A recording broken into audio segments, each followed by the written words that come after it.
ఇప్పుడే జీ5 app download చేయండి. చూడండి మీ ఫేవరెట్ టీవీ షోస్ ఎప్పుడైనా ఎక్కడైనా. డాక్టర్ గారు, మరి ఈ మధ్య కాలంలో సయాటికా పెయిన్ అనేది బాగా ఎక్కువ మంది ఇబ్బంది పెడుతుంది. మరి సయాటికా పెయిన్ ఎందుకు వస్తుంది? అలాగే వాళ్ళు వచ్చినప్పుడు ఎలాంటి వ్యాయామాలు చేస్తే బాగుంటుందో చూపిద్దామా? వాళ్ళు కింద కూర్చోకూడదు, వంగకూడదు, బరువులు ఎత్తకూడదు. కానీ పడుకోవటానికి కూడా కూర్చోటానికి కూడా అసౌకర్యంగా ఉండే నొప్పి ఉన్నప్పుడు కుర్చీలో కూర్చుని కొన్ని స్ట్రెచెస్ చేస్తే వాళ్ళకి సయాటిక్ నర్వ్ ఒత్తిడి బాగా తగ్గుతుంది.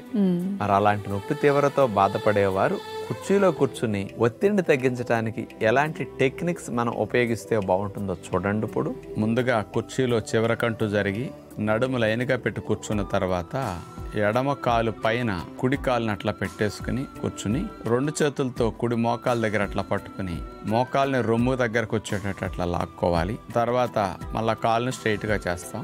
ఇదే విధంగా అంటే కాలుని అట్లా రొమ్ము దగ్గరకు లాగేసరికి ఆ సయాటిక్ నర్వ్ స్ట్రెచ్చింగ్ బాగా జరుగుతుంది అనమాట. ఇలా కుడి కాలు స్ట్రెచ్చింగ్ చేసిన తర్వాత ఈసారి కుడి కాలు తొడపైన ఎడమ కాలుని అట్లా పెట్టేస్తాం. రెండు చేతులతో ఎడమ మోకాల్ని అట్లా పట్టుకుని ఎడమ కాలుని మోకాల్ని రొమ్ము దగ్గరికి వెళ్ళేటట్లా లాక్కోవాలి. మళ్ళా నార్మల్ లెవెల్కి. ఇట్లా రెండు కాళ్ళకి ఈ సయాటికా స్ట్రెచెస్ మొదటి రకం చేసిన తర్వాత ఇప్పుడు ఇందాటి వెళ్ళే కుర్చీలో స్ట్రైట్ గా కూర్చున్న తర్వాత ఎడమ కాలు పైన కుడి పాదాన్ని అట్లా పెట్టేసి కుడి చేత్తో మోకాల్ని కిందకు అట్లా నొక్కాలి. అప్పుడు పాదం పైకి లెగుస్తుంది.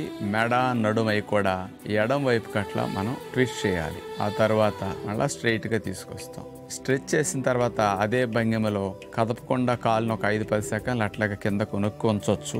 ఆ తర్వాత రిలాక్స్ చేస్తారు. నెక్స్ట్ కుడి కాలు మీద ఎడమ పాదాన్ని పెట్టేస్తాం.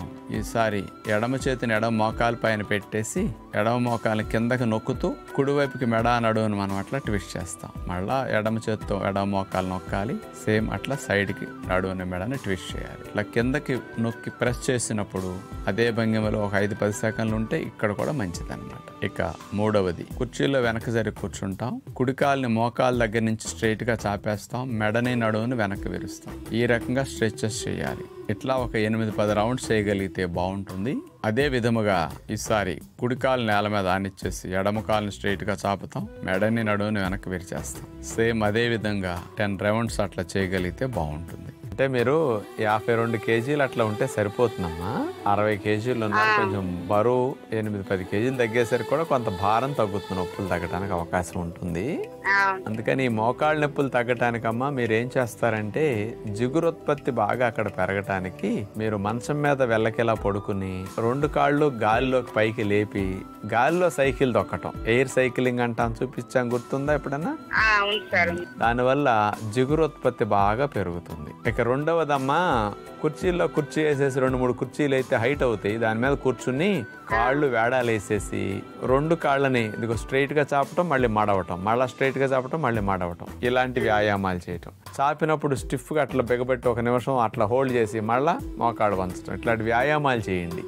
ఇక వాపులు నొప్పి తగ్గటానికి మీరు మధ్యాహ్న పూట తినే ఆహారంలో కూరలు అసలు ఉప్పు లేకుండా చేసుకోవడానికి ట్రై చేయండి. మనం చూపించినట్టు వంటలు చేసుకోండి. జీ5 యాప్ డౌన్లోడ్ చేసి అన్ని ఎపిసోడ్స్ పూర్తి ఉచితంగా చూడండి.